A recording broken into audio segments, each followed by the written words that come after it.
coming this evening. Welcome to the Mill Series. My name is Saeed Malami. I'll just start off right away introducing our guest speaker slash conversator, because it will be a conversation with Professor Brandon Van Dyke. John Hechinger, a senior editor at Bloomberg News, was a 2011 finalist for the Pulitzer Prize in Public Service and a two-time winner of the George Polk Award for his reporting on education. Before joining Bloomberg in 2010, he was a senior special writer at the Wall Street Journal, where he focused on education and finance. A graduate of Yale University, he lives near Boston with his wife and daughter. Please join me in welcoming John Hechinger. Thank you very much. Great. Okay, first of all, thank you so much, John, for coming. To have a Pulitzer Prize finalist here is pretty amazing. So, yeah. I was talking to John just before, and it's clear that you're an extremely intelligent, thoughtful person, and it's making me insecure about my half-baked questions. The full title of your book is True Gentlemen, The Broken Pledge of America's Fraternities. We're going to begin by talking a little bit about the origins of the book, briefly, and then we're going to spend probably the bulk of this conversation just going through the actual arguments of the book. And then in the maybe last third of the conversation, I'm going to put forward several critiques that are based on some of my own thoughts and based on conversations I've had with numerous fraternity alums and supporters of fraternities. So going to the first of those, origins and history, and these I'm just going to read out. Could you begin by telling us how you got interested in fraternities and why you chose to call the book True Gentlemen? So this book grew out of a series of articles that I wrote for Bloomberg News with a colleague, and it was a sort of an investigation of deaths at fraternities. We kind of tallied up all the deaths for almost a decade and found 60 of them. And we wanted to ask some questions about sort of why these were happening, who's responsible, who should be held liable, what can be done about them. And throughout the year, we ended up sort of focusing again and again on a single fraternity, which was Sigma Alpha Epsilon, which had more deaths than any other fraternity, 10 in the period that we were looking at. And so after the series ran, sort of an extraordinary thing happened. The fraternity itself, the leadership, sort of embraced that last story and kind of brought it to the membership. And it turned out that although they didn't talk to us during the investigative piece, they were, if anything, more alarmed about the behavior of the fraternity than sort of anyone that I had ever seen. I mean, they were worried that the fraternity would be shut down. You know, it was founded in the 19th century, and they were afraid that this was the end, that the insurance company would cut them off and they would just completely go out of existence. And also they were really upset. You had the guy who had devoted himself his whole life to the fraternity and was afraid to have his own son join. And so he kind of took this to heart. He got these calls in the middle of the night of, several times a year, finding out that he had to go call someone's parents that their kid had died because of drinking or hazing. And so he and his Supreme Council, which is kind of like the board of the fraternity, started trying to instituting a series of reforms that we can talk about a bit later. And from that, I thought that it would be a fascinating book to see SAE as kind of a character of an organization under siege that represented many of the worst things about fraternities, but also was really trying to change. And that's kind of the question that I wanted to ask. And I called it True Gentlemen because True Gentlemen is the creed of SAE. And I'm sure many of you are in fraternities and you have your creeds or your sayings, but it kind of boils down to the golden rule. And I think the ending is something, a man with whom honor is sacred and virtue is safe. And I did find that there were many people who really felt these words deeply and kind of lived by them, but they understood that they weren't really living up to these words. And so the book is kind of structured, looking at each part of the creed and kind of evaluating SAE based on that, and kind of telling stories about where they didn't measure up and sort of where the future would hold. Supreme Council, that's a funny That's thing. right. It sounds like an Iranian. Maybe you could tell us just a few things regarding the history of fraternities' background. So the questions I have here: how did fraternities get started? Why were they started? How have they changed over time? And how has their popularity changed over time, and why? Well, that was one of the things I found most fascinating in researching this, is that fraternities are much more central to higher education than I ever understood. I think a lot of people feel that maybe it's kind of a subculture, or there are certain people who belong. But what I found is that if you go back really to the 18th century, the first fraternity was Phi Beta Kappa, founded in 1776, and it was a literary society. And over time, it changed to the sort of premier scholarly organization in the country. It's no longer a social fraternity. But what I saw was from that fraternity, and also from the sort of social fraternities that were founded in the 1820s, that they were sort of rebelling against a kind of higher education that focused on training people for the clergy and studying Latin and Greek. And that these were men, because at this point men were the only ones going to college, who wanted more out of college. They wanted to become leaders. They wanted to study modern subjects like American literature and poetry. And they were from the very beginning, they were kind of rebelling against the sort of authority of the administration. And the rebellion could be intellectual. At times it was also a rebellion against the sort of restraints on behavior. So there were drinking was a problem from the very beginning. There were riots. There were episodes of like professors being pelted by rocks. So you had from the very beginning kind of a split personality, kind of this desire to be kind of reformers and leaders on campus, but also this kind of behavior that was extremely alarming. Again, drinking, violence even, and when women came onto campus, misogyny and a lack of respect. And so I think, in a way, if you think about the kinds of problems that fraternities face today, they're kind of in the DNA. And the question I kind of wanted to ask is, could these two strands be disentangled? And what was the last part? I think was sort of how they've changed. Right. So, I mean, that's also interesting. So what's interesting is that fraternities are now as popular as they've ever been. There are about 400,000 members of fraternities. It's a 50% increase from a decade ago. But they were about to kind of go out of business in the 1960s and 70s during the time of the counterculture.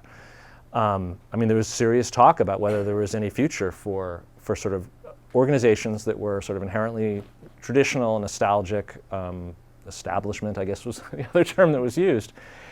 And there was a big change starting in the 1980s for two main reasons. One was, strangely enough, the movie Animal House, which came out in 1978, and I remember seeing it, and it seemed to be like a satire of fraternity life, but it was read very differently. A lot of people saw it as kind of a manual for what college should be like. And so people kind of took that, and art imitated life, or life imitated art, actually. At the same time, in the 80s is when President Reagan decided to kind of change the drinking laws and raised the drinking age from 18 to 21. And this made a huge difference. It was much harder for colleges to host keg parties, for instance. I remember actually, I was in college right during that transition. The first couple of years, there was kegs in the official parties. Then that was no longer. And fraternities kind of stepped into the void and became the sort of social spaces, the underage bartenders, as I like to think of them, for college campuses. And a lot of colleges kind of looked the other way, as they still do today. And it gave fraternities a lot of social capital, but also created a huge number of problems. Problems that I looked at sort of internal fraternity documents from that period. The nationals, again, were really, really alarmed because the drinking was so out of control. And in fact, it was so out of control that only a handful of insurance companies would even write policies. And in the 1980s, the insurance industry rated fraternities just above toxic waste dumps in terms of their risk. And this was another sort of existential crisis for fraternities. So what fraternities did is they changed these policies so that they protected themselves, the national organizations, so that when you all join a fraternity, you'll pay like several $100s a year, or less if you're a very safe fraternity, for liability insurance. But if anything actually goes wrong in one of your chapter houses, you're on your own. It doesn't cover anything related to drinking or hazing or sexual assault, which is really the main issue that you're likely to be covered for. They'll hire lawyers, you'll be kind of on your own. They'll go after your parents and the homeowner's insurance. And that's kind of where we are today, where I like to stress that for college students, the audience, that if you're an officer of a fraternity today and you don't do anything, but something terrible happens at a party where someone gets alcohol poisoning, if you're the treasurer or the president and you had nothing to do with it, or you didn't do the hazing, there are plaintiffs' lawyers out here who are specialized in suing fraternities, and they'll come after you and your parents' homeowners policies, which has actually been a way that has sparked a lot of change. So I think that's kind of where we are today.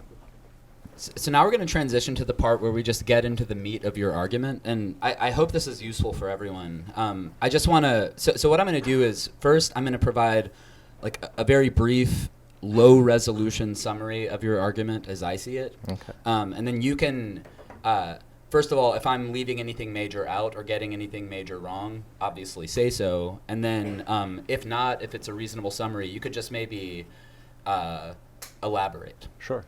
So the argument is, today, fraternities do a lot of damage and do not live up to their espoused values.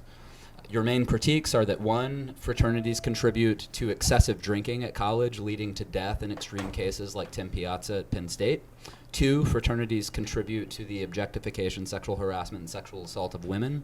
3, fraternities contribute to racism. And 4, fraternities contribute to segregation by race, as well as class and political beliefs. In closing, you argue that since fraternities are here to stay, and that's something you acknowledge, it is imperative that the aforementioned problems be addressed. A problem, though, is that at many colleges, fraternities have a lot of power vis-a-vis administrations. This is because tons of students want fraternities, and because a lot of alumni donors are fraternity alums and highly supportive of fraternities. Thus, although fraternities might reform themselves, as Sigma Alpha Epsilon has done, for example, they also have the capacity to resist reform if they want to. I think that's a reasonable summary. I mean, I do. I would also just point out that I do point out some of why fraternities are popular, which is that they offer, particularly at big public universities, a sort of a place for people to belong in kind of an impersonal campus, and so people get lost in college. And I think a lot of the research that I looked at shows that people who belong to fraternities and sororities often express sort of more of an affinity to their college, feel that they have a sort of better social group, and that's a very powerful thing. I mean, just anecdotally, when I met a lot of people in fraternities and sororities who said that they met their best friends, it was the people at their wedding and pallbearers at their funeral. They expect to be their fraternity brothers, and so that is an important factor too, as well as the as the philanthropy. The $20 million a year that fraternities raise for charitable purposes, and so part of my struggle, and what I really struggle with in the book is how can that exist with some of these terrible things that happen? And also the other real issue is it possible that fraternities are good for the people in them and are very helpful for career networking and success later in life, which there's a lot of evidence for that, but do they do some damage to the environment that they're in? I think that's a very useful corrective, because I was basically summarizing your book as if it's all about the negative, and you're saying it's not all about the negative. There's also positive, which you don't dismiss. Okay, great. So maybe what we could do is just do a brief, slightly deeper dive into each of the 4 things I mentioned, like drinking, sexism, racism, segregation, and again, I'll kind of briefly summarize what I think you're arguing about each of those things, and then again, you can say that's accurate and elaborate, or that's not entirely accurate. So with regard to, so we'll start with drinking. So this is the argument as far as I can tell. So on college campuses, fraternity members are twice as likely as other students to engage in binge drinking. This binge drinking tends to occur during pledging. No. I mean, okay. No, I mean, the research is really pretty astonishing. It's throughout. Oh, okay. Fraternity membership itself, particularly living in a fraternity house, is associated with twice the level of binge drinking of the rest of the campus. Okay. So it's not a pledging specific. No, I mean the pledging, a lot of the dangerous hazing, a lot of the deaths that we see. So the deaths are more. That's right. Okay, gotcha. Okay, that's okay. So there's binge drinking throughout the year, but there's a higher likelihood of death due to drinking during pledging. That's right. Okay, so so on the subject of pledging, the vast majority of fraternity members go through pledging. That's right. Right. Yeah. So the vast majority go through pledging. Pledging, I think, in your view, is a polite word for hazing. I've heard you say that. It's like institutionalized hazing. Okay. Yes. That's what. Okay, and then of course, as part of pledging, aspiring members who are relatively young and inexperienced and who don't know their own tolerance levels are pressured to drink massive amounts of hard liquor, not beer, which is less dangerous, because if they don't, they won't get into the fraternity. They may be ostracized. They may feel emasculated. And some of them end up dying. Right. That's definitely true. And I actually, since the book came out, I found another study that was fascinating, because people were asking, well, what about later in life?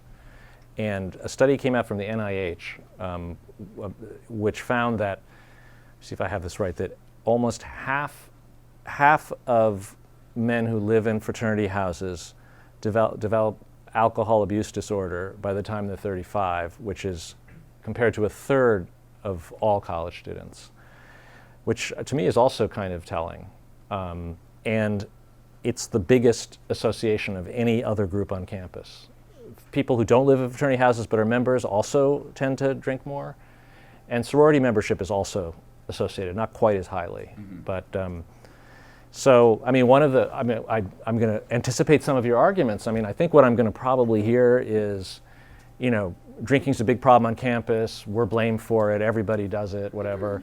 And there's some truth that there's a lot of drinking on campus, but the level of drinking at fraternities, it's really indisputably higher. It's the center of the drinking culture at any campus that has a serious Greek life.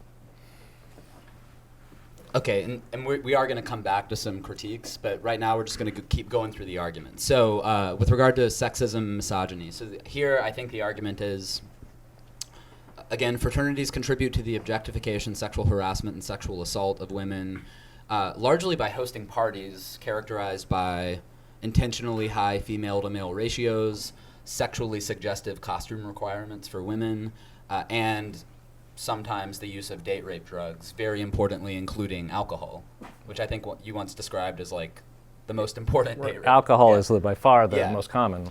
And also brothers might encourage each other to take advantage of women under the influence and joke about it and things like that.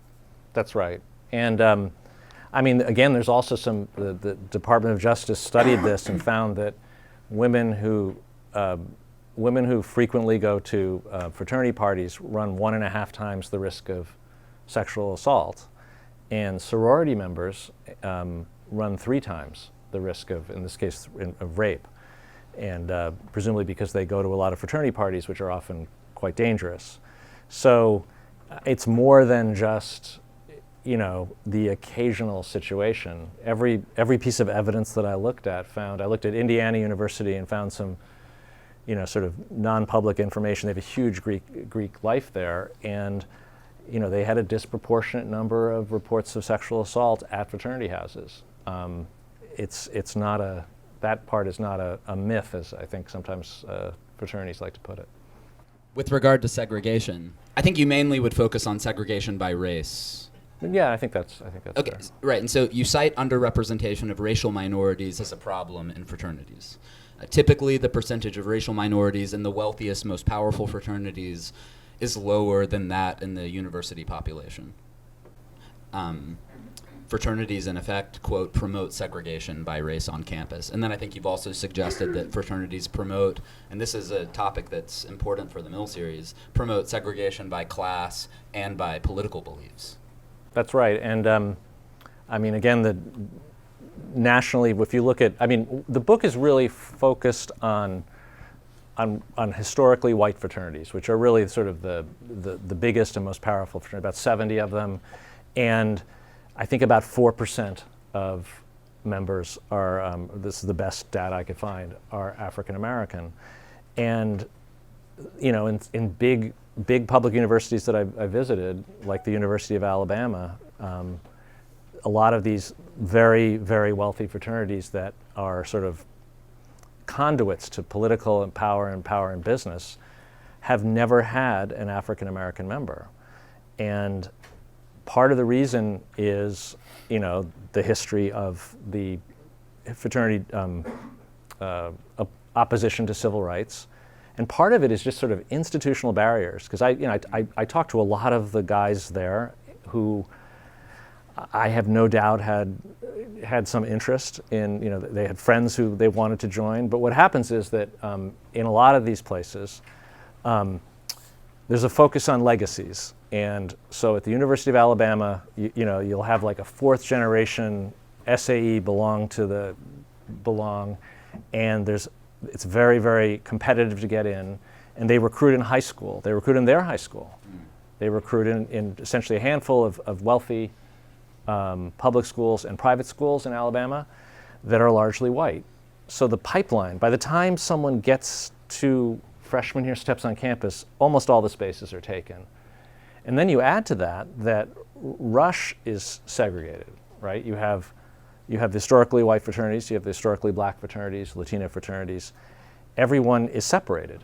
So the chances of anyone kind of joining are very, very slim. And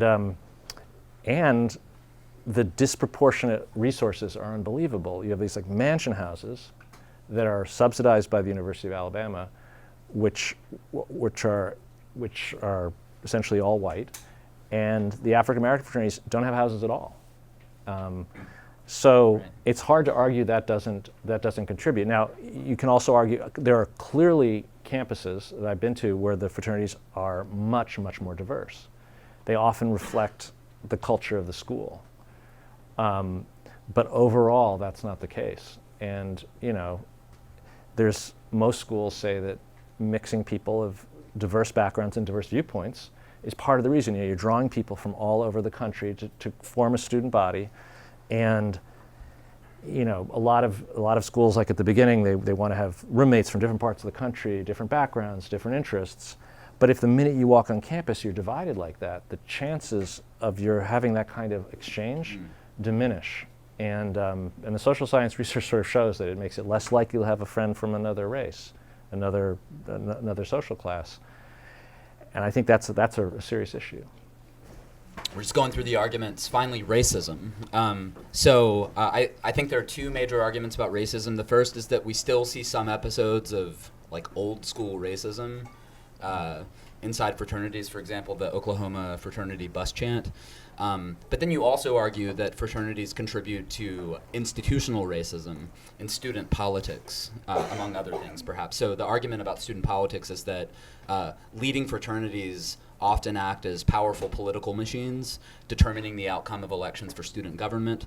And since racial minorities are underrepresented in leading fraternities, it's hard for members of racial minorities to win student elections unless they cultivate relationships with those fraternities. That's right. And again, I'd go back to the University of Alabama, which was a sort of a subject of a chapter.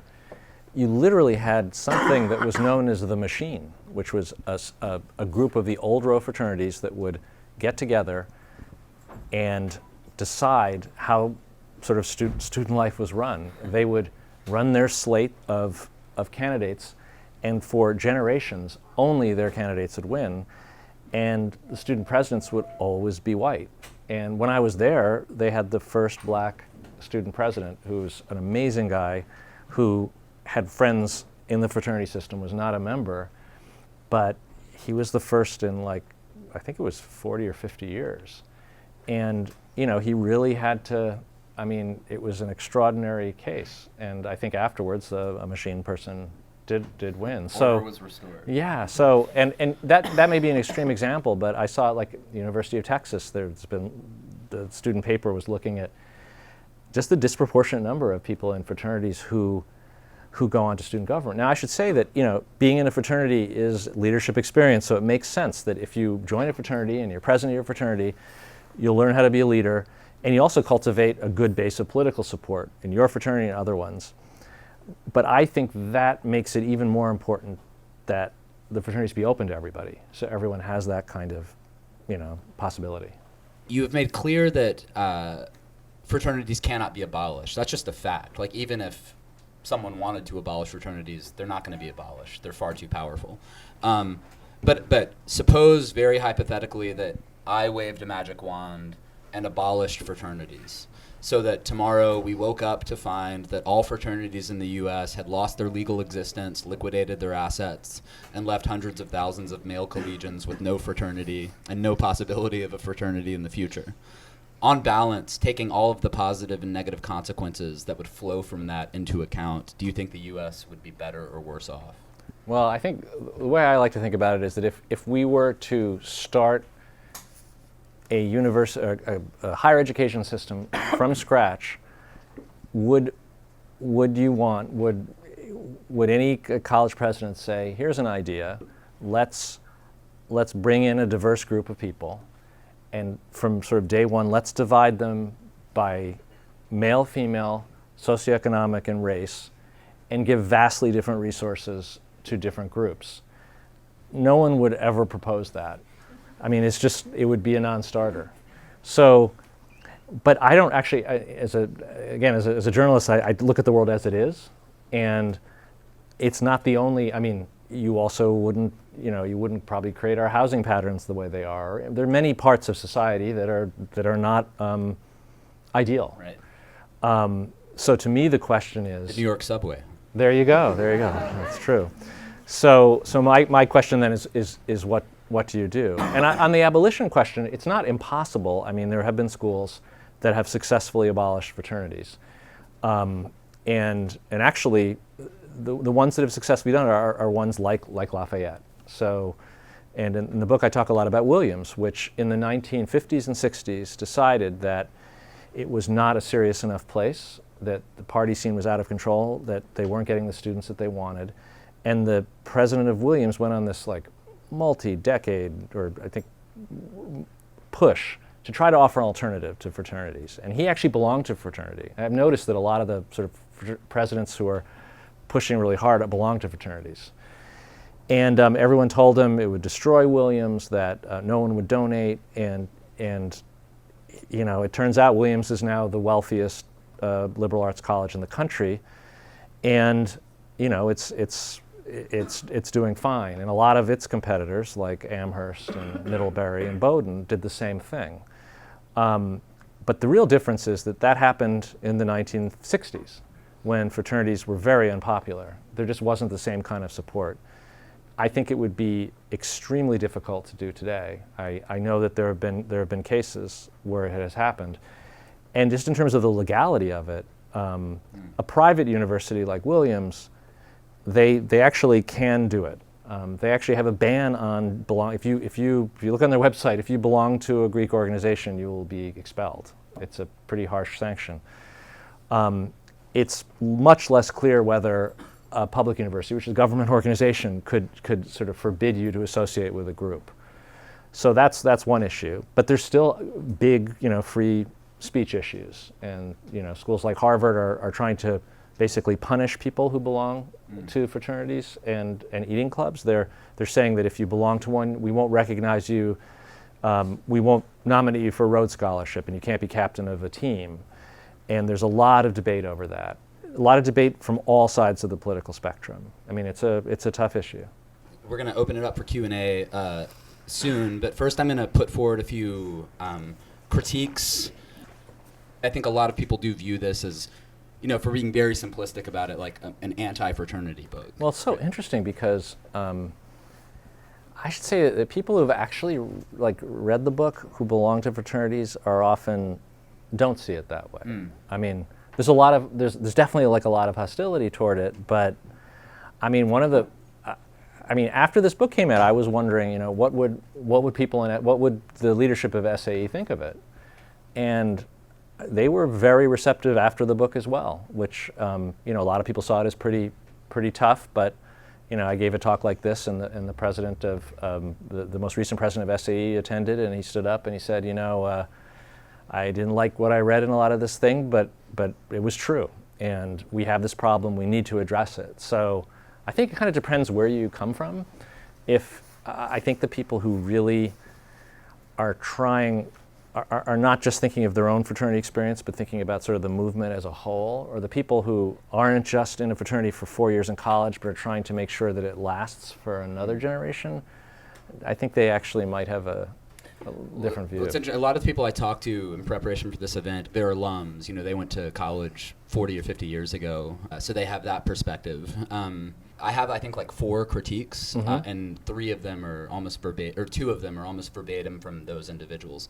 I'm going to start with the most combative critique, and I've been a little unsure as to whether I should present this critique, but I think it probably represents the way some people feel deep down privately when they hear arguments like yours, or at least arguments like yours as characterized by others. So this is the only critique that's kind of long. I think it's going to take me 90 seconds to say. It's really just like an editorial, and then I just you can respond to it. Okay, so and this is really for me. I'm just going to put my cards on the table. So there's something I see a lot of that really frustrates me, and it's this. We take for granted institutions that were hard to build, that took creativity, intelligence, discipline, and long-term thinking and execution to build, that bring a lot of benefits to people. Amazon, for example. Amazon provides untold value to many tens of millions of people. But PBS's recent documentary on Amazon focuses overwhelmingly not on the benefits delivered by Amazon, but on the costs, the businesses that have failed or become subservient to Amazon, the workers who don't like the work environment.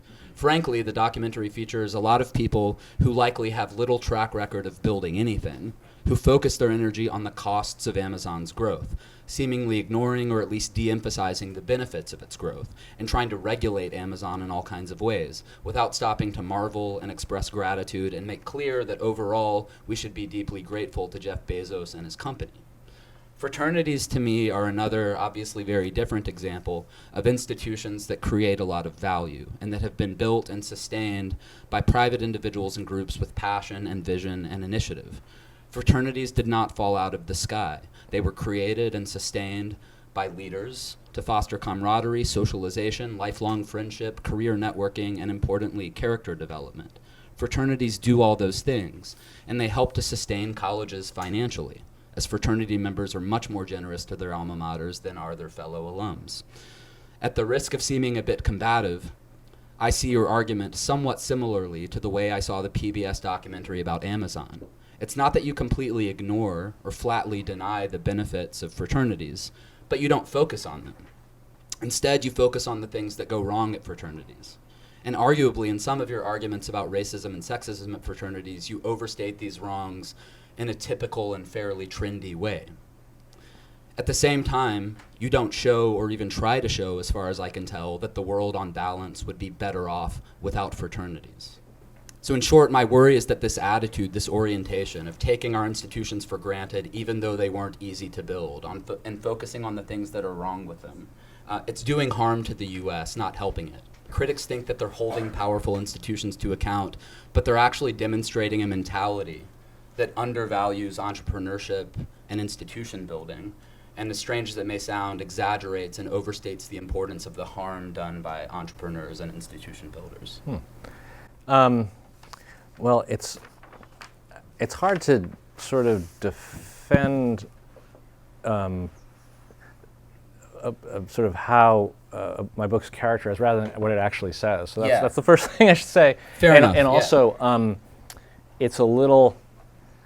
I'm just trying to think about your Amazon. I mean, I'll put that aside for a minute. In that, I mean, you know, I'm a journalist and an investigative reporter, so I tend to try to look deeply and very hard at organizations and try to hold them to account. And I think that's an extremely important role in society. And so I think that most, and your Amazon is an extremely important company. It's exactly the kind of organization that journalists need to examine carefully. And you know, it's really fascinating you bring up Amazon. So Amazon, you know, is owned by Jeff Bezos. Jeff Bezos owns the Washington Post, which is a very aggressive organization that does exactly the kind of exposés that you're talking about, and very successfully. Even has exposed some very, you know, damaging personal information about Bezos. And Bezos has basically said that he's keeping his hands off because it's so important that the Fourth Estate be independent and skeptical, and to hold powerful organizations to account. So, you know, I mean, you can always argue about sort of emphasis, but I mean, you know, all I can say is I spent, you know, a couple of years looking at the evidence and talking to enormous numbers of people, looking, you know, at the fraternity's own archives and files, you know, talking to the guys themselves, talking to the leaders. And what I say in the book reflects, you know, I think my best accounting of the evidence. And also, there's not really much of an argument for people who really know fraternities. And I would just say that, you know, maybe there's hostility maybe from undergraduates who feel like, well, I didn't describe my, you know, it's not like my fraternity. But, you know, we're talking about large organizations that have huge problems. I mean, you know, and I look at this pretty rigorously as a business journalist. I mean, the insurance industry is keeping track of all the episodes. And, you know, I think 15% of all claims against fraternities involve sexual assault, which is like the second largest category after assault and battery. And the insurance rates are very, very high, and most there's only like 4 insurance companies that will even take the risk. This is not like anecdote. These are actual problems. And I think that it's really important. And also, I'd sort of flip it around, because I actually think that, you know, I think sometimes fraternities see themselves as sort of an aggrieved sort of subculture, you know, where the administration is against them or whatever. But the book, I looked at sort of the marketing of colleges. And I mean, look at Lafayette's own website, Office of Greek Life. It's a full-throated endorsement of Greek life as something that builds character and helps with scholarship, and, you know, these are premier leadership organizations. There's no mention of any of the public health data that I'm talking about the risks of drinking. There's no, and the disciplinary, you click a little space and you look at the disciplinary history, and you'll see that, like, you know, this one was shut down, but there's no explanation about why. And in the book, when I could, I find out why. You know, I asked the public universities, do public records requests, and I get hundreds of pages of documents. And some of the behavior was just horrendous. I think that, you know, particularly as an organization that's talking about like free flow of information, what I'm calling for in the book is accurate information. To put in, like, I would like to see accurate public health information on these websites, so you can balance when you're joining. A family can say, yes, it's going to help my career, but my child might be at risk. Let's have a talk about it. This has been something that Penn State is actually doing that after the horrific death of Timothy Piazza. They're doing report cards that have much more detailed information. But a lot of it, if you look at it, it just doesn't say. There's no way that a family can really judge from what most universities put on their website.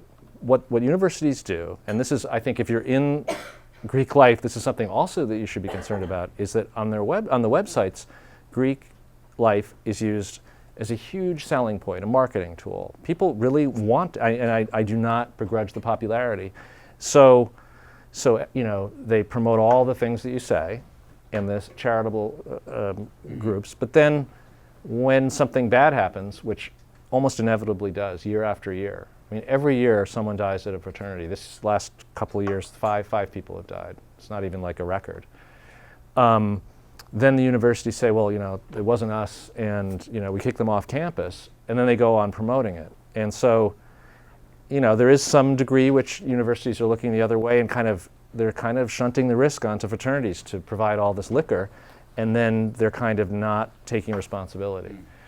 So I would actually argue that at a lot of schools, I think maybe it depends on the university. Fraternities are actually not really like an aggrieved subculture. They're extremely powerful, and that university presidents often feel like that they can't take organizations on. They'll lose donations. In the book, I looked deeply at one case at the University of North Carolina at Wilmington because I wanted to see how the dynamic worked. And this was a case where 3 students one fall had been hospitalized with alcohol poisoning, which means they almost died, at an SAE chapter, and the dean was I think rightly concerned and could not sort of prove the case because there was no cooperation, but finally got really compelling evidence. A signed confession from one of the pledges to having participated in a hazing operation, underage drinking, and also emails showing that members had tried to obstruct the investigation and told other members to lie, and also a 17-minute dash cam video from the police department, which showed up at a pledge event where all these underage pledges were drunk, and one of them was so drunk that he walked up to the cruiser and mistook it for a taxi that was taking him home, and then went outside and threw up in the bushes. So it was like, this was really, really compelling evidence. And what happened next was really, to me, I think really instructive. There was a long hearing where the fraternity hired a politically connected lawyer who actually set budgets for University of North Carolina. The university still decided they were going to shut the chapter down. But the fraternity decided that wasn't acceptable. The national fraternity actually wanted to shut it down, but the local alumni, including big donors to politicians and also to the university, got 3 new trustees on the board, and one of them told me that the only reason he was joining the board of trustees was to get SAE back on campus, and that he actually called the chancellor of the university and said, "You're going to do this one way or another. You can do it the easy way or the hard way." Basically threatened the chancellor if he didn't do it, and I confirmed both sides of this conversation that this happened. And long story short, after a few years, SAE was back and the chancellor lost his job. So it was, I think it kind of shows that there is some pretty significant power, and that it's, I think, behooves fraternities themselves not to necessarily resist when both the national organizations and colleges are actually trying to keep students safe. So these are 2 brief perspectives from some Lafayette alums who are also fraternity alums. I think it's important to articulate their point of view. Sure. It's out there. Okay, so here's one perspective. Many of the problems you identify in the book, dangerous levels of binge drinking, racism, sexual harassment, and assault, are extremely exceptional, not normal. The perpetrators are rogue members or bad apples. I watched the video at Oklahoma or Arkansas, and I think you're Bad apple Arkansas. Yeah, he said bad apples like 8 times in one sentence. This may seem like an unimaginative, unconvincing response to your work, but my sense is that it's a very important response because I've talked to a lot of fraternity members and supporters over the last several days, and time again they say some version of the following to me. All of the horrible stuff he describes, I either never saw it or almost never saw it. On the contrary, I had an amazing experience. An experience I wouldn't trade for anything. Of course, bad stuff happens. It's a big country, 400,000 people in fraternities across America. And young men do stupid things sometimes. And less frequently, they do really, really stupid things. But the horrible incidents that receive disproportionate attention in the media and in your book are, again, extremely exceptional, not the rule. And finally, these individuals also agree that fraternities are responsible for filtering out, suspending, or expelling toxic, dangerous members. So. Yeah, I mean, I've heard all those arguments, and well, I should say that I had great respect for many of the fraternity members that I met, and I have no doubt that these are meaningful experiences. And I have a chapter in the book about, a fraternity chapter advisor and his chapter who just totally turned around this chapter, and it was so incredibly meaningful. I mean, the guy he was actually, had a terminal disease, and they all rallied around and sort of to help him. And I mean, it was really moving, and it's not something that I discount. I mean, this is like, age of social media. These are real human connections that people are looking for. But that said, I mean, it's, this is I guess it's the argument of, that these are anomalies, but that totally ignores the research. I mean, if every single study has shown that the dangerous drinking at fraternities is twice everyone else's, then it's fair to hold them account for not just the deaths, but I looked at alcohol poisoning, transports from fraternities. I mean, there's just a lot of bad stuff happening. It's amazing there isn't more of these problems. And again, with sexual assault, I mean, the research is pretty clear. It could have more to do with the drinking environment, or it could be something to do with attitudes. But it is, and again, the insurance information. I don't think that you can just argue it away. I mean, I find it one of the arguments I hear a lot is, well, how come you're blaming us for this? Why are we being held to this standard? And what I always say is, I am actually taking fraternities seriously. Fraternities are talking about being true gentlemen and sort of answering to sort of a higher character, a higher code of conduct. So I usually, when someone tells me like, well, that football player did something awful, I'm like, well, why are you, if you're leaders, why are you comparing yourself to the football team and not to, I don't know, the student government, or there are many organizations that don't, for instance, brutally haze and occasionally kill their members. I mean, it's just, so, yeah, and like hazing, for example, fraternities did their own study of, they hired a respected researcher and funded the study and found that 75% of fraternity members said they've been hazed. 75%. So it's not the exception, it's the rule. That's why I'm pretty confident saying that pledging is essentially institutionalized hazing. It's sort of a matter of degree.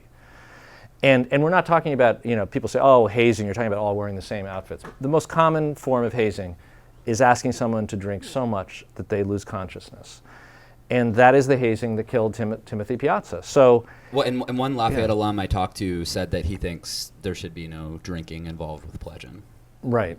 No, I mean, I think that's really important. So I just don't find that convincing. And, I think it's actually in the fraternity's own interest to change this. I don't really understand why all of this is necessary for creating the bonds that they're all talking about. And I think a lot of fraternity members probably feel the same way. So here's another from a Lafayette alum. It's almost verbatim. Okay. Standards and expectations for college students should be the same as those for the general public. Anyone who has committed sexual assault, pressured another person to harm himself, committed gross acts of negligence, disturbed the peace, been publicly intoxicated, have committed crimes. Any victims have recourse to the police and or the justice system. Many fraternity alums and some scholars like Camille Paglia, Casey Johnson, argue that colleges have no business adjudicating drinking and sexual assault offenses. police and the courts should handle these issues, not colleges.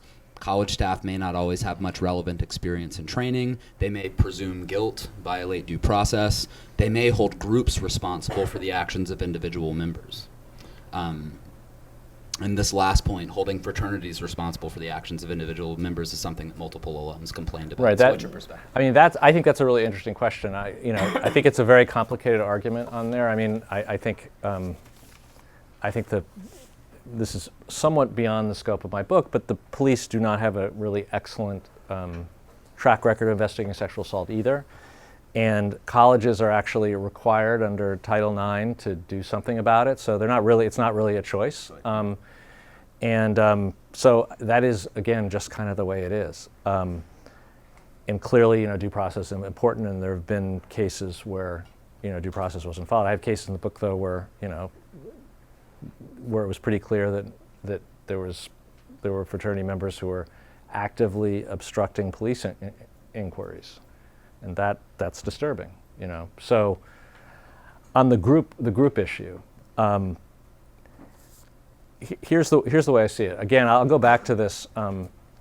If you're going to hold yourself to a higher standard, hold yourself to a higher standard.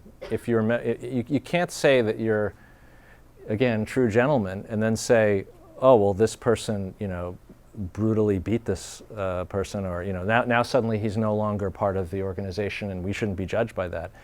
Usually their own creeds say that they're brothers keepers. So I feel like that's important. The other thing I would say is, I'm viewing this. Part of the reason I don't promote abolition is I think that this should be viewed as a public health issue. And when you have a public health issue, what you do is you try to address the environment. And the best example is smoking. Smoking became more expensive, more highly regulated, more difficult to find, highly taxed, and people said it would never work, but smoking rates are way down. And so if you're worried about problem drinking, and if you have a fraternity that is creating a dangerous environment where week after week people are being carted off to the hospital for alcohol poisoning, where where there's underage drinking, where sexual assaults occur, and then fraternities will say, well, it wasn't one of our members, it was just someone who came to our party. Well, you hosted the party. So if you were running a bar, which is essentially in some cases what's happening, and you had a bar that week after week reported sexual assaults or served underage liquor, the police would shut you down. And so if it can't be done responsibly, then you will be held accountable. And so one of the solutions that some fraternities like Phi Delta Theta, which I talk about in the book, decided to just not allow alcohol in the chapter houses. And it's not always enforced, but their experience is there's a lot less alcohol in those chapter houses, and their rate of incidents, accidents, deaths, their insurance rates went down like 90%. So, I mean, I don't necessarily think, I don't think that clearly, if you're talking about a criminal case, the individuals have to be held criminally liable. But if you're creating a dangerous space, it's not like people's are being sent to jail or being expelled. It's often just a matter of literally shutting down a house where people are getting hurt. I think that that's something that actually the fraternities should embrace, and then that will lead to change. Okay, and finally, and then we'll open it up for Q&A. Question, is there much evidence that fraternities exclude racial minorities? That is, are black students, for example, trying and failing to get into the powerful, prestigious, predominantly white fraternities? Or are groups just kind of sorting themselves? Historically, it's absolutely true. I mean, one of the, in the book I looked at the civil rights period, which is, it's a very ugly history of fraternities, going back to the 1950s. Most fraternities had explicit laws that, I'm talking about historically white fraternities, had explicit laws that prohibited Jews and blacks. A lot of them had clauses which said only Aryans, this is after World War II, could belong. SAE had that, and others too. And when they were challenged, I found a long record of a debate that had never been made public before about this. schools were basically saying, we're going to shut you down because this is illegal. Fraternities, what they did was they decided to strike the Aryan clauses, but create language that said the same thing. So for years, it was understood. It was kind of an unwritten rule. And there was something, I don't know if it's still around, called the black ball, which is any one member can reject any recruit. And that was a way that was used often to keep out, and it was secret, to keep out African Americans. Now, I mean, fast forward to today, it's very hard to tell. I mean, there was a case just in 2015 where at the University of Alabama, this was sororities. The traditional white sororities had never had an African American student. And finally, a number of sorority women decided that they were going to pledge several women. And their chapter advisors told them, no, you can't let any African Americans in. And this was 2015.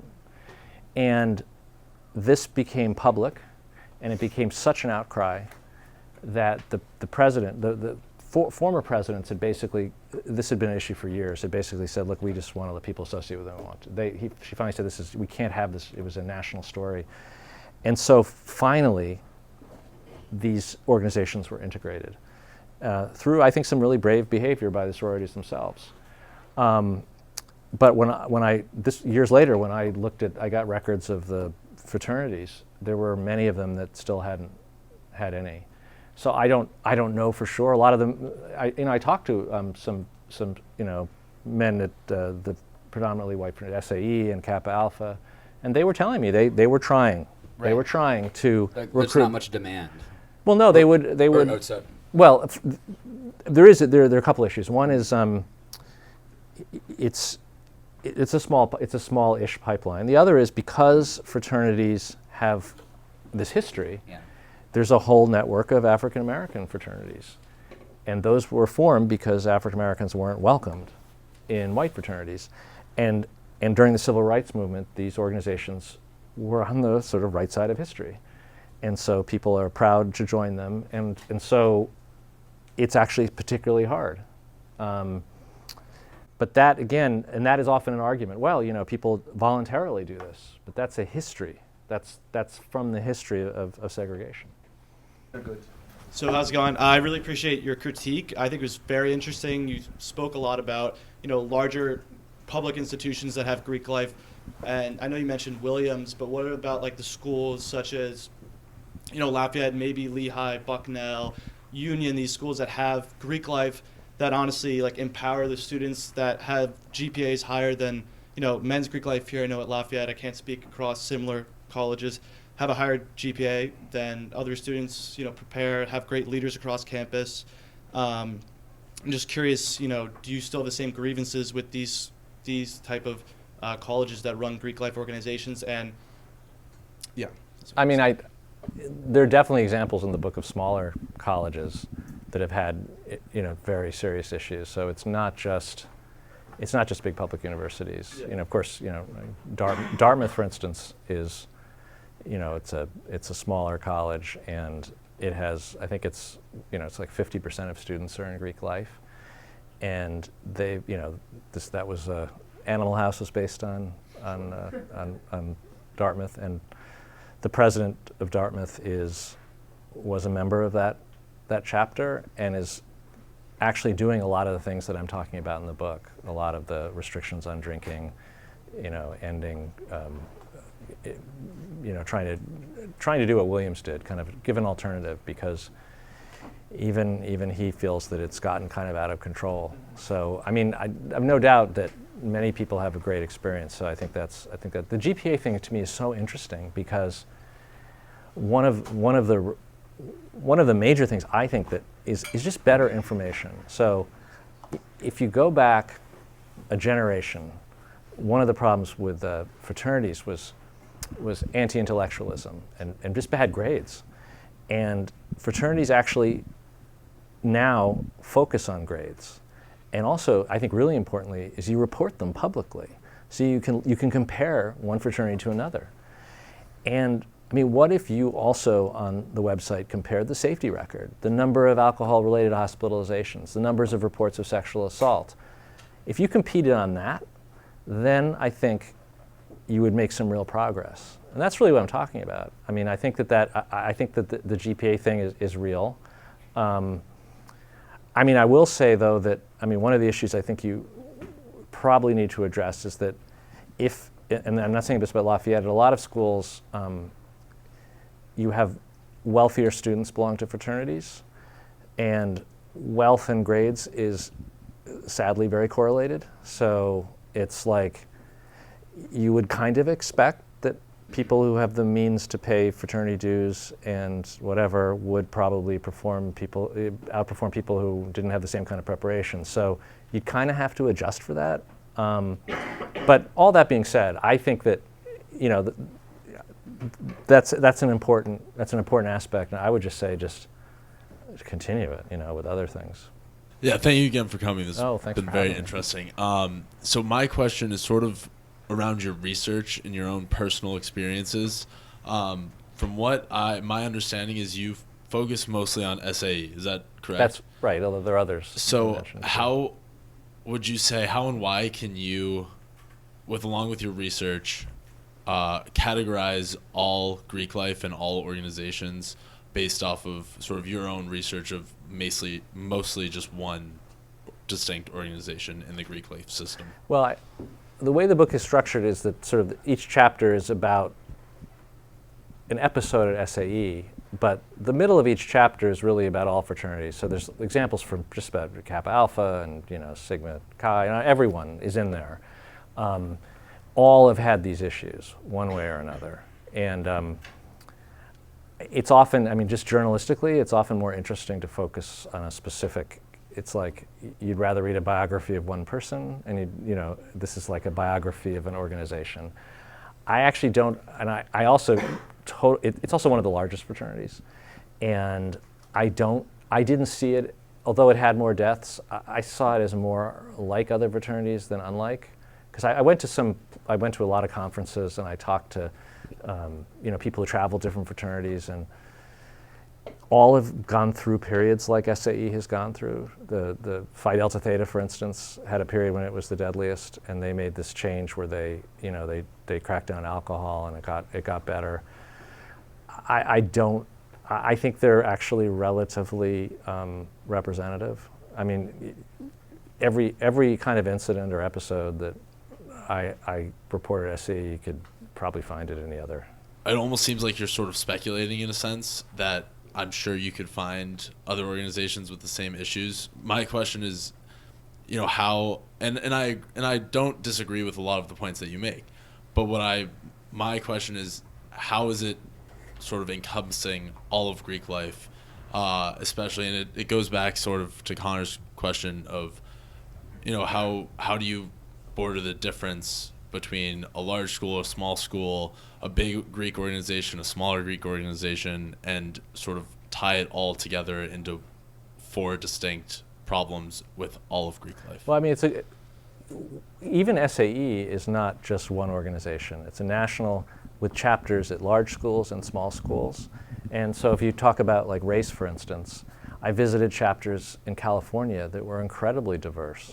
So it really depends. So I do think that, I think they are actually relatively representative. And also, the research I'm talking about, the social science research about the drinking, about sexual assault, that's all fraternities.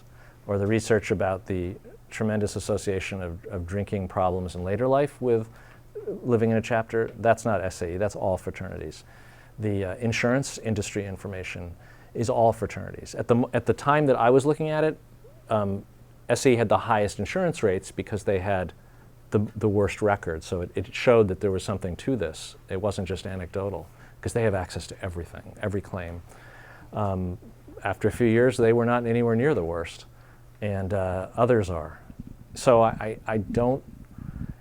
I mean, every organization is different, but if you think about that's the other thing, I mean, think about the fraternity movement, I mean, each chapter is different. I mean, really, so you can find chapters of any fraternity that are not at all dangerous, or chapters that are really dangerous. or you can find a life cycle. Sometimes what happens is the chapter gets shut down, and then when it starts up, this is what the head of the North American Interfraternity Council told me, the first few years when the alumni are there and you have really active people who are really interested and also they know that they're trying to prove something, they're great. You know, the high grades, they're safe, they're responsible. Then people kind of drift away and the hazing comes back and the drinking, and then 7 years later when everyone forgets what happened, it gets shut down again. I mean, if you look at any fraternity chapter at any college, it's like it gets shut down every almost all of them have been shut down at one time or another. So I think they're more representative than not. But this is also an argument for schools and fraternities to publish more information. One of the reasons that I knew this about SAE is SAE had settled a lawsuit in California where a student had died. And as part of the settlement, they were required to post on their website every episode where they were disciplined. Now, so that gave me a much more insight into SAE, and it made it much easier to do the reporting, but no one else does that. If everybody did that, if everyone was transparent, then we might see that your chapter is fine, you never had a problem. But being open is, I think, part of the solution. But it's a good question. On this campus, just to paint you a little bit of a picture, similar to other college campuses, there's definitely a danger. There's high-risk drinking, pre-gaming, binge drinking you talked about. It's definitely prevalent on our campus.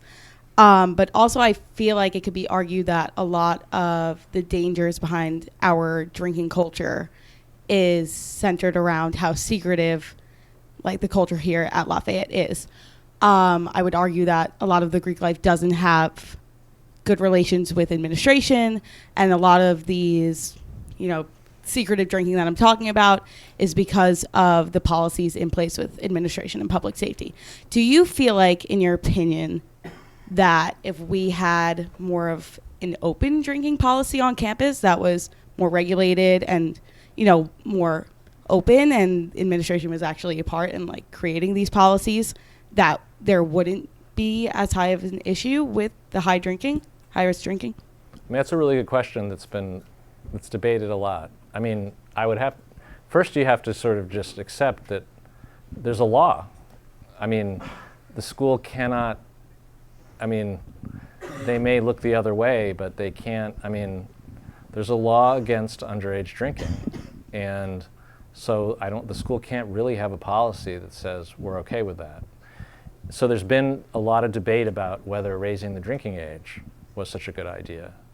And so as I was saying, in the beginning of my college career, it was 18 and drinking was a lot less secretive. And yes, this definitely drove drinking underground.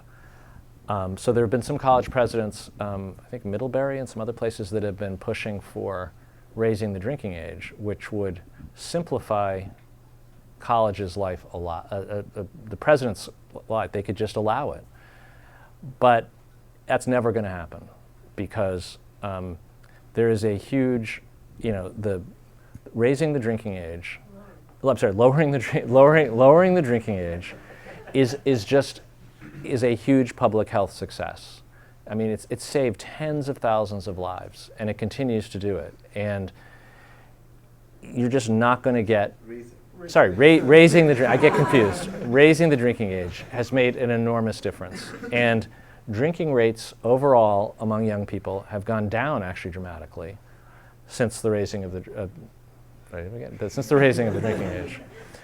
So if you did that, it would be easier for colleges, but more people would die. And one thing that's really interesting is one of the few places where problem drinking is on the rise is in colleges, in part because these laws are not enforced. So it's pretty much you have Mothers Against Drunk Driving, which is a very powerful group, and the minute anyone talks about raising the drinking age, they spring into action, and every single public health authority, CDC, everyone says this is a terrible idea. So you're kind of left with, this is how it's going to be, and how do you negotiate it? But it's a it's definitely a challenge. There's no question. My question pertains to statistics. I was wondering if there's any data from schools that don't have Greek life on the incidence of binge drinking, injury, and death, and sexual assault, and everything that you went into. Mm-hmm. For other student organizations, say like sports teams, is the incident rate similar? Is this a fraternity problem, or is this teenagers like to drink problem? No, I mean, the research, there's a study that went on really for decades, this Harvard drinking study that looked at all groups and, all colleges. And fraternity men have the highest level of drinking of any group on campus, by far. So, yeah, I mean, it's pretty, and it's not the only study. There are really dozens of studies. It's kind of just a fact. Now, I don't think they compared a school without fraternities to a school with fraternities, but, that is, that is what the research shows. I was just wondering if there's any data comparing predominantly white schools to African American schools, because I know that there are African American fraternities, and from what I can tell, it doesn't seem like drinking is as much of a part of the culture. And I was just wondering if there's any studies on that, if it's something specific about young men getting together and doing whatever they do, or if it's something specific about the culture of white fraternities or just fraternities in general. I think there is a difference. There's definitely less of a focus of drinking at African American fraternities, and there are a number of reasons. One is there generally aren't any houses, so that's one thing, and sadly the hazing at black fraternities, it doesn't involve drinking, but the problem of hazing at black fraternities is physical violence. So it's more, the issues that run into is just people being sort of beaten with paddles, really brutally beaten. The New York Times columnist Charles Blow wrote a book about, autobiography, describes his hazing, and it's really horrific. That is sort of a separate issue, but I think you're right that the drinking isn't nearly as central to the culture. In reference to your comments about the raising the drinking age, I was surprised to hear you characterize that the raising of the drinking age as having been a public health boon and having saved thousands of lives, in large part due to my perception of the common theories that in the United States, the drinking culture, particularly among the 18 to 20-year-old demographic, among people in college, but not necessarily so, that it's particularly worse in the U.S. because of our higher drinking age, in which a seeming phenomenon in which youth who have not had prior drinking experience indulge in drinking in college as a sort of form of rebellion, and particularly binge drinking, certainly environments which Greek life and fraternities would foster particularly. And so I suppose my question is, if you think that lowering your drinking age would perhaps be a public benefit in terms of making drinking more accessible, de-incentivizing or disincentivizing binge drinking at those ages. Yes, I'll leave it at that. Yeah, I mean that's often brought up. A couple of things. One is that you can actually, because the way the United States raised the drinking age was really state by state, because what happened, the federal government said you won't, if you don't raise the drinking age, you'll lose federal money. And it kind of phased in over many years. So you can actually see when a state changes the drinking age, the effect on the drunk driving deaths, and it's pretty clear. It's like a natural experiment. So there's not much controversy about that. The question of Europe is, I think Europe, first of all, is often idealized. Huge problems with alcoholism in Europe too. My understanding of the main difference in Europe is that there's much more public transportation, and people generally, younger people, can't afford to have cars, so there's just, I think people drink very heavily, but they probably don't get nearly as much in trouble because of the driving. So, I'm not sure, but the United States is the way it is. People drive. So, and it has been a success. So, that's the. Yes, and however, and to clarify, would you say that perhaps the nature of college campuses in which many or perhaps most of the students do not commute to school would enhance the risk of drinking? Simply in comparing the European example, in which you cite public transportation as a discouragement for binge drinking, with the United States college drinking culture. Well, I mean, in some ways we're conflating two things. I mean, the anti-drunk driving movement was also like there were a lot of elements of it. There was tougher enforcement, taking drunk driving seriously, and as well as raising the drinking age. And so it was all part and parcel, So, making the activity much more a higher penalty and raising the cost of it. So, I mean, it's a little hard to tease it all out, but it does seem pretty clear that I don't think you're going to find a lot of public health experts saying that the solution to this is to provide more alcohol to young people. I mean, the other thing that you have to think about is that, you would all remember this time, but when I was in high school, it was very, very common. I mean, each year you would have kids die in drunk driving accidents all the time. And because it was much easier for 18-year-olds to get, it's really in high school that a lot of this is a problem. You lower the drinking age to 18, suddenly high school seniors have much more access, and they spread it to the rest of the school. And that's something that at least that just doesn't happen nearly as often. It is much, much harder to gain access to liquor in high school.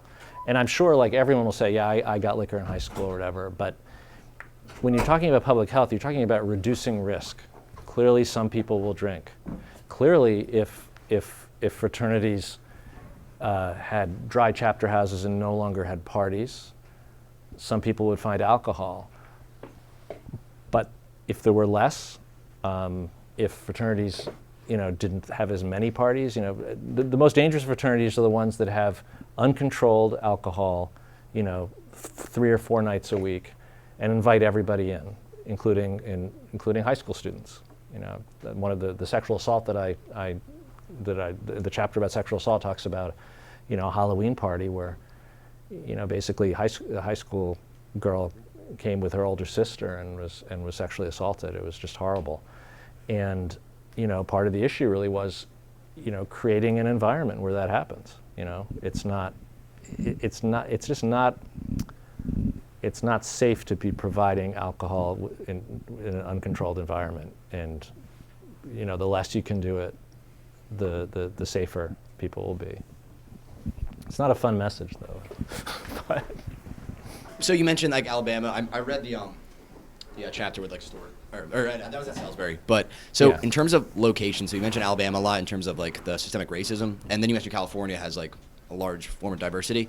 Do you think it's more based on the geography of these chapters as opposed to the actual chapters themselves? Or like SAE is a very southern, I know you mentioned KA and like Pike and SAE. Those are like primarily southern fraternities. And do you think they're just exhibiting like more southern behavior as opposed to fraternal behavior? I was just curious what your opinion is. I think that the culture of the school makes a huge difference. So there's a huge difference from, University of California and the University of Alabama. But you'll certainly find episodes of some pretty disturbing behavior in northern schools too. I mean, Syracuse just had some pretty big issues. So, and KA, for instance, has this sort of history of these Old South parties, and it's pretty much, and they're trying to, their leadership has tried to stamp it out. Actually, it's hard. So yeah, I think they're different places have different cultures. I think you're right. And then my second question: so Lafayette, you can't go through recruitment until you're like second year. Sorry.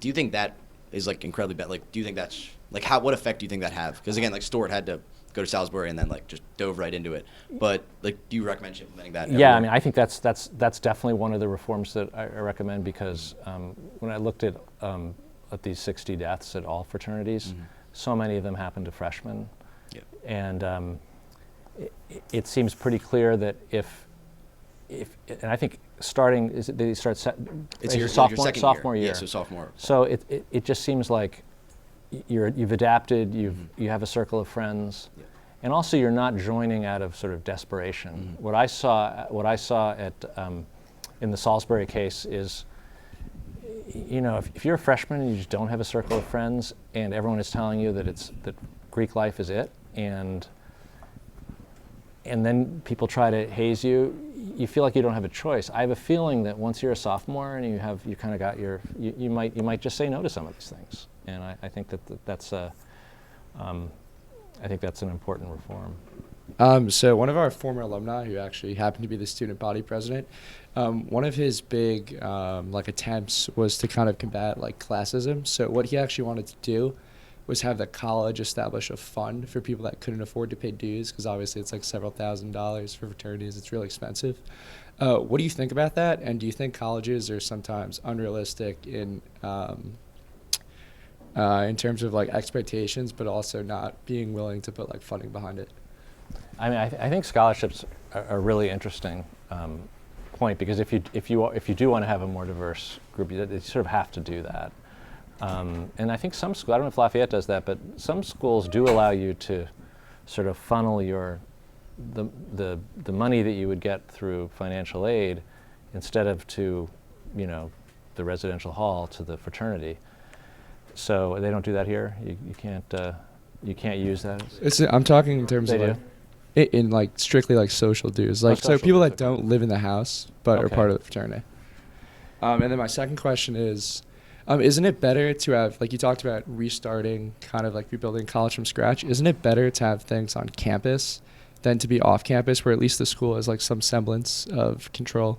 I mean, like recognized fraternities. Yeah, correct. Yeah, I think it's much better to have a recognized fraternities. And most of the college presidents I talk to, their big fear is that if they crack down too hard, then the fraternities will go underground, and then they have, you know, I think my sense, and correct me if I'm wrong, is that you really want the recognition.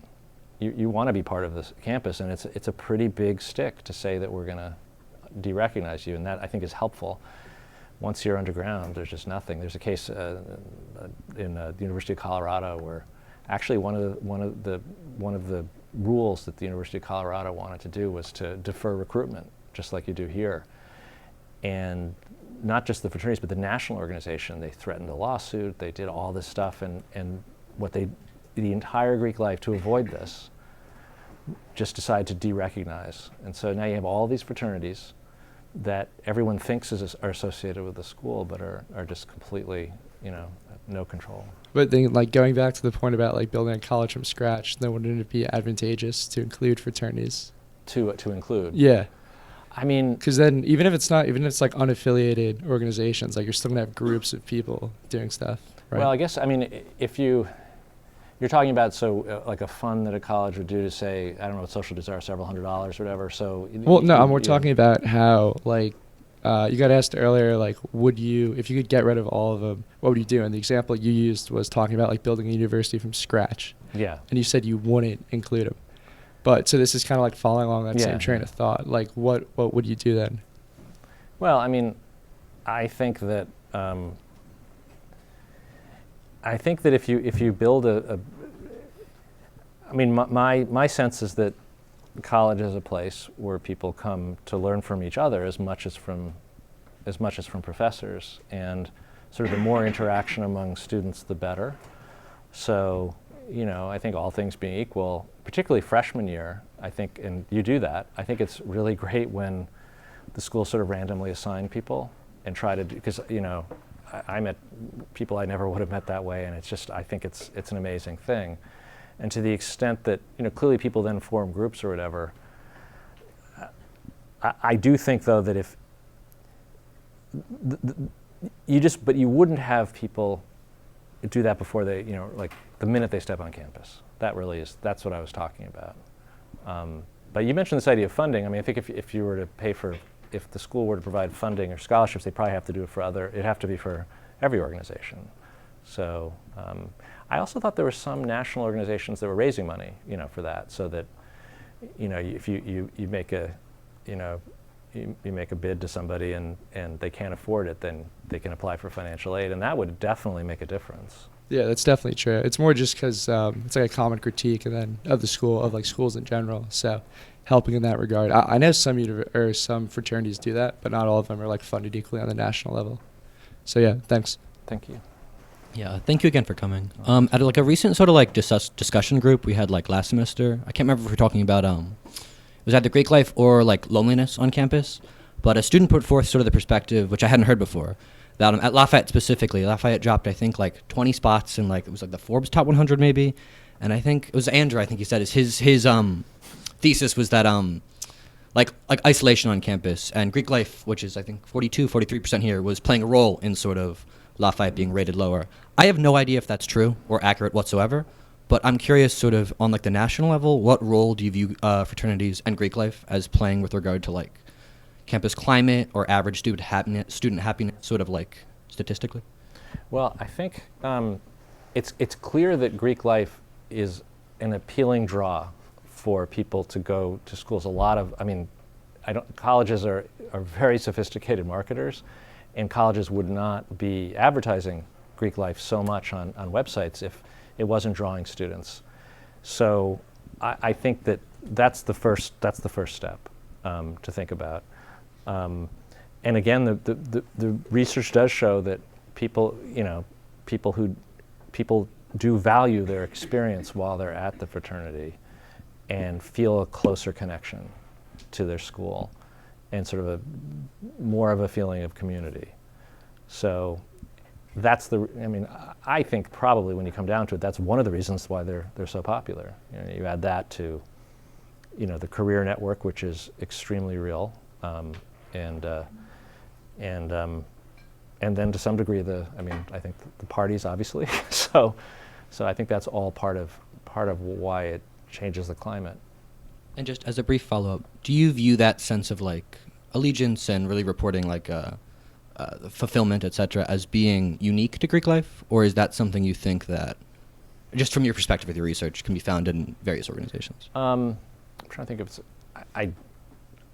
I think Greek life, people do find a very special bond. Some people come back to their chapters, and I think they feel that they belong. I think there are other organizations.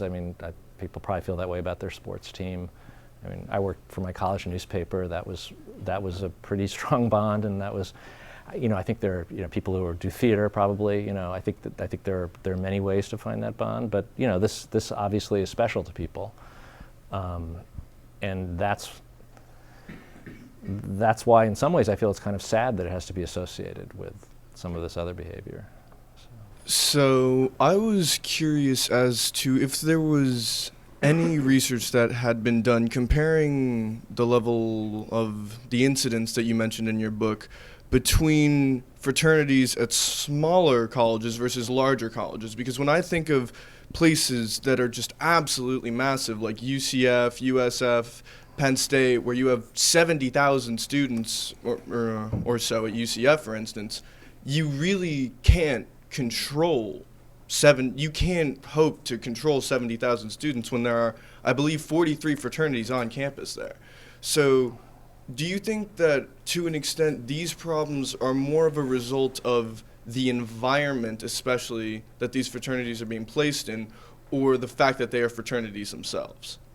I'm thinking it can be both, but again, you see these problems at, one of the chapter on the sort of horrific hazing was at Salisbury University, Maryland, which is pretty small, and there's many examples of this happening at smaller colleges.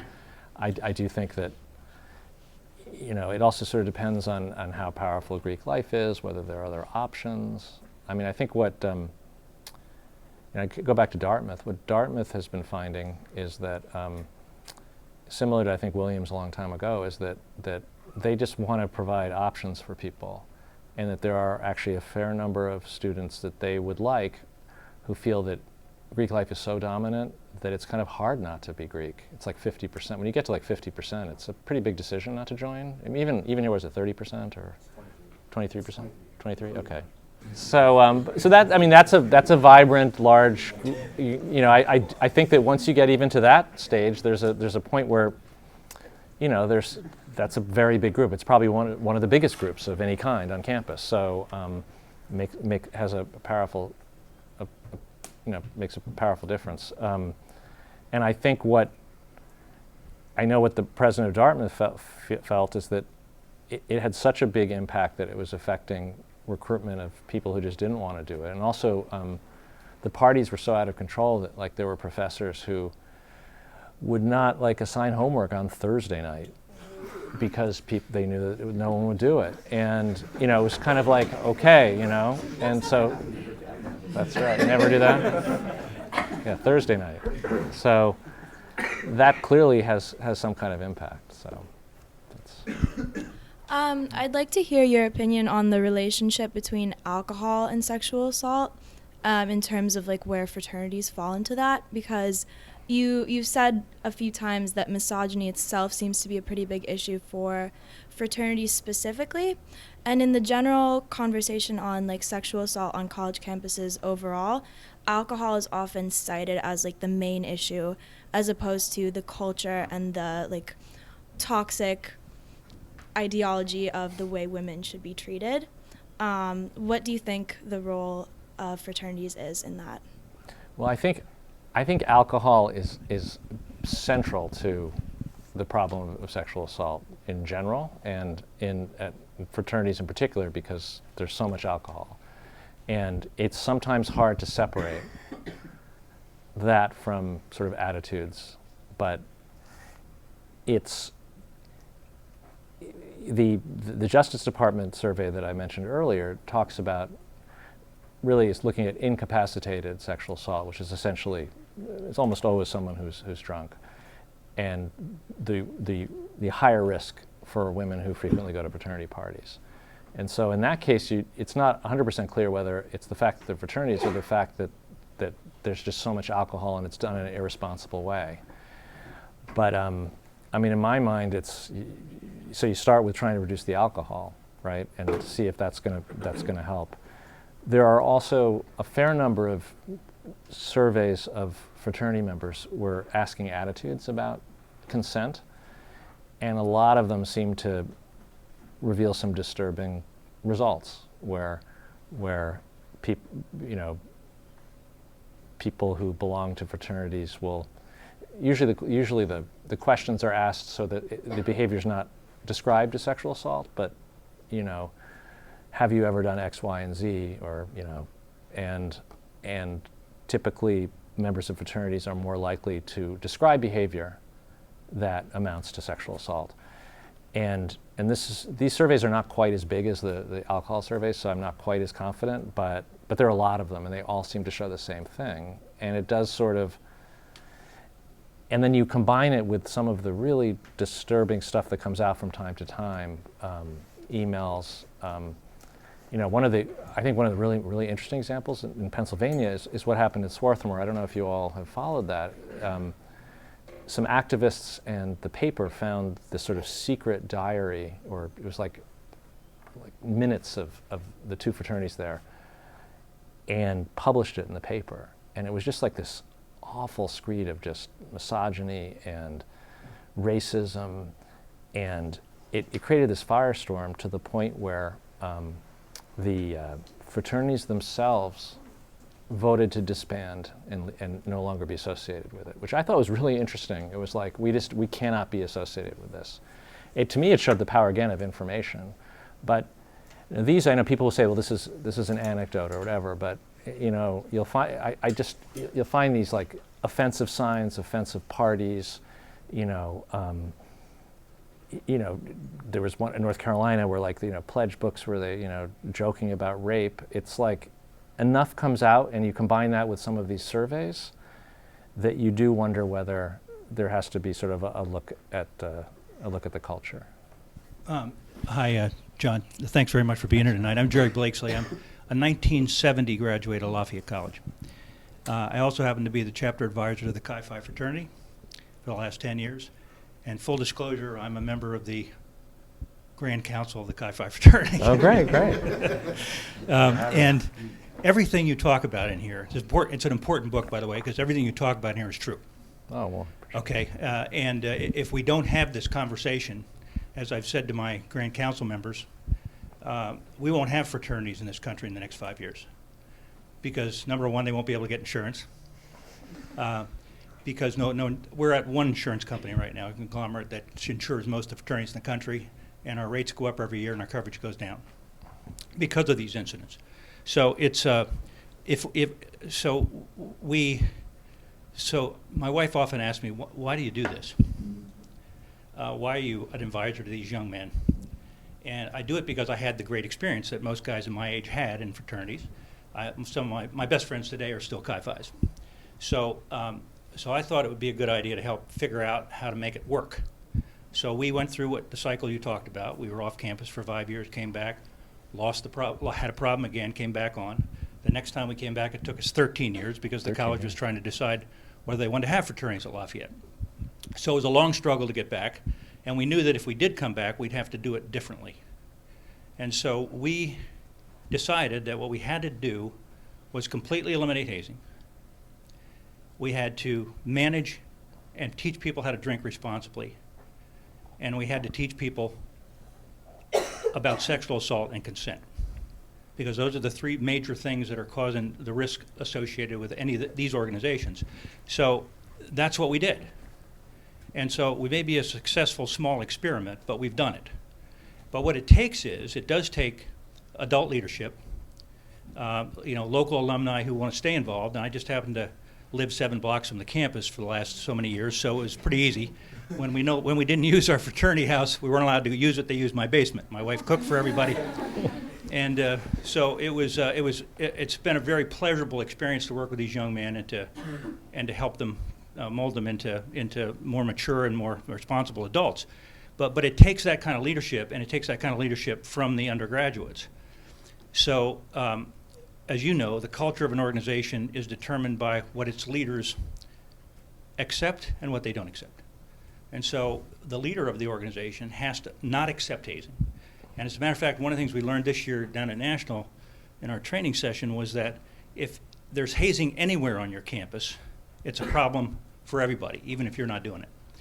So, and there's small H hazing, and that leads to large H hazing, and then people like Tim Piazza and Maxwell Groover, and those people die. And we've worked with the Groovers, by the way, at Chi Phi nationally. So I'd had this opportunity with you folks here tonight just to say, we have an opportunity at Lafayette. We don't have the problems they have at some of these larger universities, but we have to eliminate hazing completely from our culture completely. We have to learn how to drink responsibly, and we don't have to respect each other and understand consent, because we have to understand this is something the college can't do, but I can. I can say, I know you're going to drink and I know you're going to have sex. Please drink responsibly and have consensual sex. Okay, and that's what we teach. Okay, and we provide a safe environment for people. So it can be done. But what you're saying is exactly right. And we won't have fraternities if we don't change this behavior, or sororities. If we don't change this behavior in the next 5 to 7 years, it'll be gone. So it's an important book. Oh, it's an important discussion. So thank you. Appreciate it.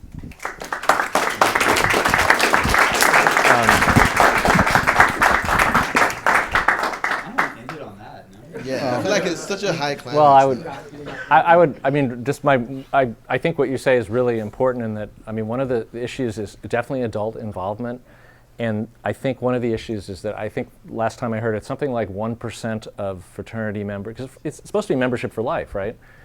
Only 1% of sort of adults end up going in and doing the kind of thing you're doing. And they desperately need more people to get involved, but also to represent what you're talking about, rather than in some of the cases I talk about, sometimes the alumni are just sort of trying to relive their college. It's got to be really responsible adult leadership. I had great college years here. Yeah, oh yeah. And in terms of hazing, the big reform that I think should definitely be considered, what SAE did was there's been so many efforts to try to stamp out hazing, And the problem is the sort of slippage, starts again or whatever. So what SAE did was say there would be no more pledging.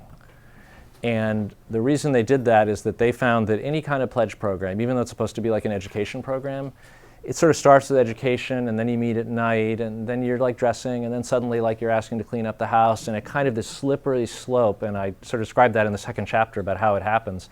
And so what they decided was that if you have what Brad Cohn, the eminent archon, I think is the name of the president of SAE National, eminent supreme archon, what he said is that you don't want to have second-class citizens. So you pick someone for the fraternity because just like for a job, you wouldn't when you get in the work world, no one is going to hire someone and look in their references and then spend like a month beating them, right? I mean, that's just not the way you do it. You kind of commit to them and you work with them. It doesn't really create the kind of loyalty you want.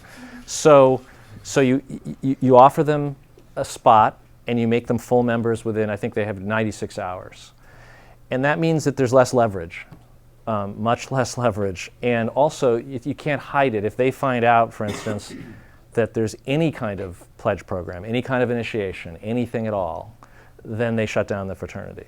And I think that's a model. It worked. Unfortunately, they had a death this year, but for years afterwards, they had not a single death, and their insurance rates went way down. They did that also by shutting down I think it was like 40 chapters, including some of the big ones. I mean, they were pretty tough on the chapters, but I think actually, I think that's something to consider, because pledging, it just slides to hazing, even though people, and the membership was furious because it's such a big tradition.